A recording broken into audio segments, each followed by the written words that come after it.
baca iklan, misalnya lihat cewek cantik sering tabrakan kok, betul nggak?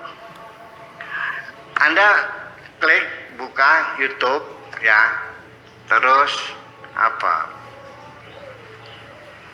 Aksiden, kecelakaan lalu lintas yang terekam. Klik. Ada naik motor karena ada perempuan cantik cuma coger lagi. Itu kan ternyata mengganggu kita, kurang konsentrasi. Ya, ada perempuan cantik, ada gambar melintang, dan gambarnya gambar perempuan cantik lagi. Kelihatan pahanya lagi. Kemudian lagi yang lucu lagi, bahwa kadang-kadang produk yang diiklankan itu apa hubungannya dengan perempuan?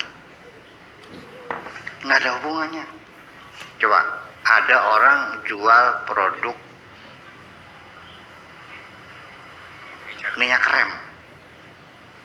krem jumbo dengan seorang perempuan pakai rok merah, kesilak pahanya kelihatan. Hubungannya apa? Sampai di nama hubungannya minyak krem jumbo dengan perempuan pakai rok merah, terbuka roknya, pahanya kelihatan. Pernah dengar nggak? Pernah lihat ya? Apa hubungannya? Oh, itu hubungannya saking pakemnya rem karena menggunakan minyak krem jumbo sampai rok itu nggak naik angkat ke atas. Logis nggak? Iya kan? Ya tapi begitu. Ya karena ada paha mulus makanya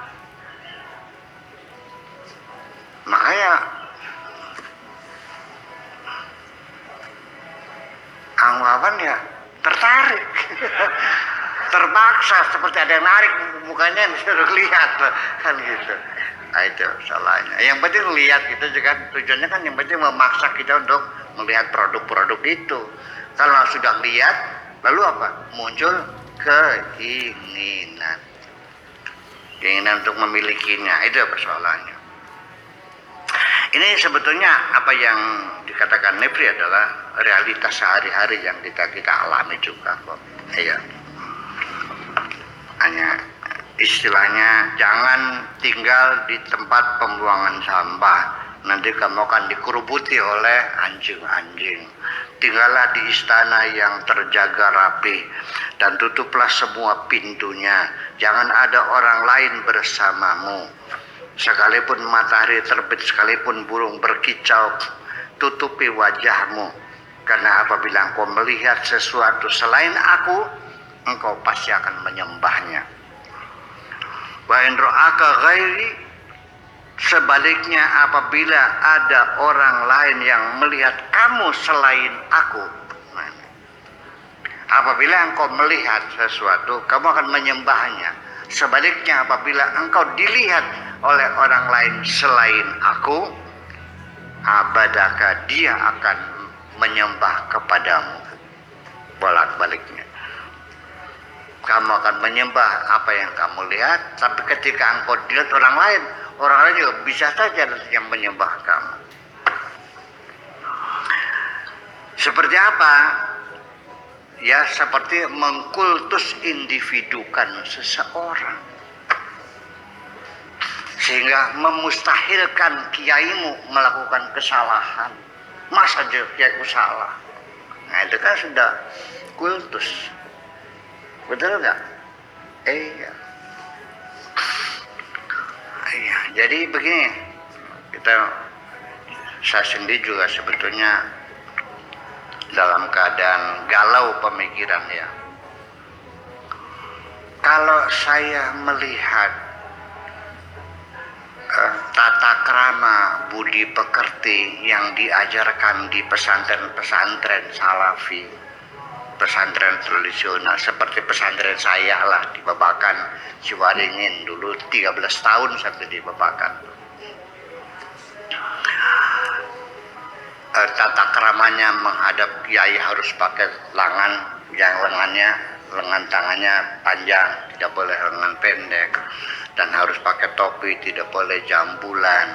Datang assalamualaikum, cium tangan, duduknya begini, itu diatur semuanya itu sampai kepada ketika kiai juga sedang lewat kita masih berdiri dan kita menundukkan mukanya sambil mengucapkan assalamualaikum, sampai dan semuanya masuk menghadap juga harus berjalan di atas lututnya ya, menggesor gitu. Ini fenomena semacam ini saya memang tidak nyaman. Biarnya jangan berlebih-lebihan lah. Agaknya kurang nyaman dalam pikiran saya tuh. Mesti ada perubahan lah. Ya hormatlah sebatas penghormatan. Tetapi ketika akhir-akhir ini saya melihat pesantren-pesantren yang modern, ya, yang tidak mengajarkan tata krama seperti itu kan benar kepada kiainya, juga merasa tidak nyaman juga.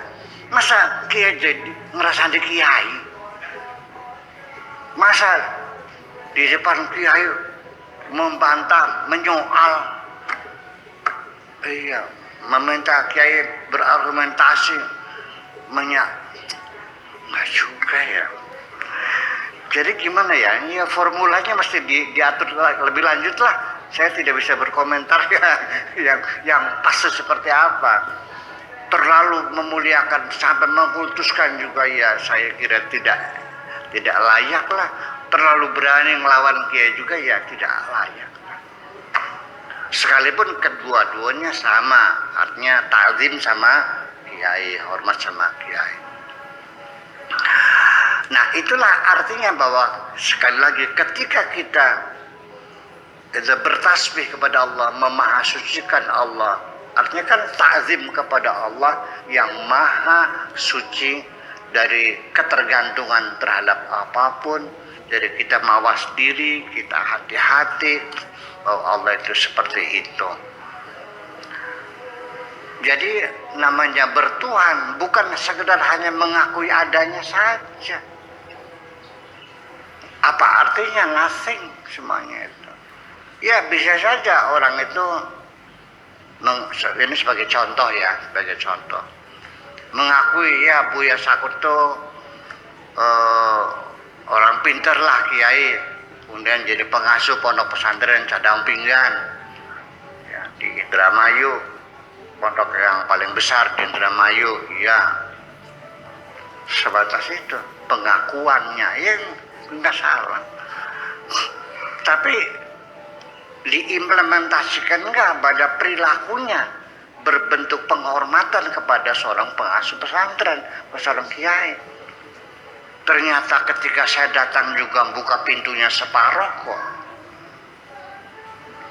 Dan ketika saya pulang juga dia tidak menghantarkan aku sampai ke mobil, cukup di depan pintu, begitu saya keluar langsung pintunya ditutup, gimana lagi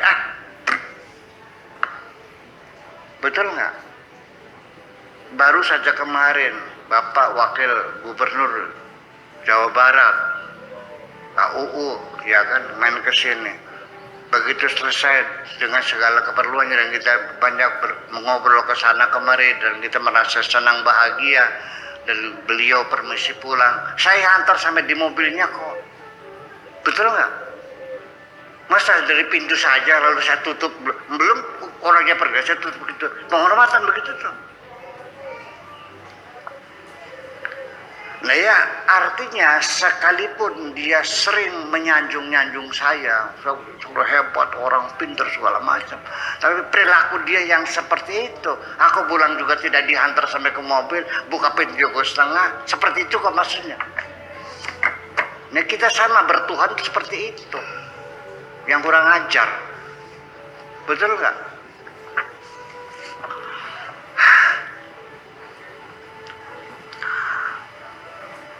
Ya artinya bahwa apalagi itu.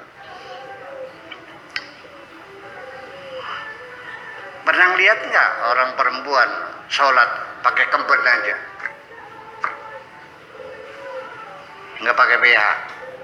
Iya nanti pakai mukena, ya tapi nggak pakai BH gitu. Sering lihat nggak? Bener bukan? Yang Allah sudah memberikan petunjuk, khudzu zinatakum 'inda kulli masjidin, khudzu zinatakum 'inda kulli masjidin. Ambillah perhiasanmu ketika engkau akan mendatangi tempat bersujud, ketika engkau akan sholat, mau ke masjid, pakai pakaian yang bagus, pakai lipstick, pakai foundation, pakai mukena yang bagus, bukan pakai kemben. Kemben itu sarung yang diikatkan di atas buah dada, sama itu, nggak pakai BH lagi. Iya, jadi artinya bahwa faktor seks juga sangat diperhatikan dalam Al-Quran. Makanya kenapa orang perempuan ketika bersujud harus ngedeprak. Bokongnya ini jangan nungging, tapi direndahkan bokongnya itu. Tolong sampaikan kepada istri kalian, jangan nungging.